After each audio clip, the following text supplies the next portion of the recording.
had learned about the different type of forces, right? So now you have to show that what you had learned about the different forces. With the help of this activities, you have to show with the activity, right? This is the magnet and this is the iron product. It will attract to the iron product like this.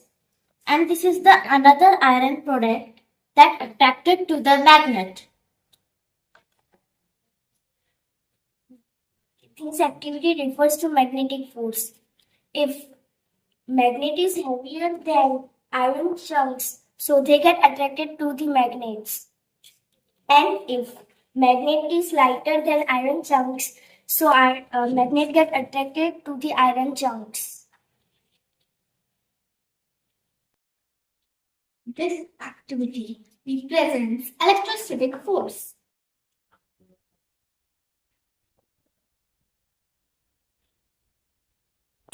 This is elastic force. When we stretch a rubber band, it stretches and it changes its shape.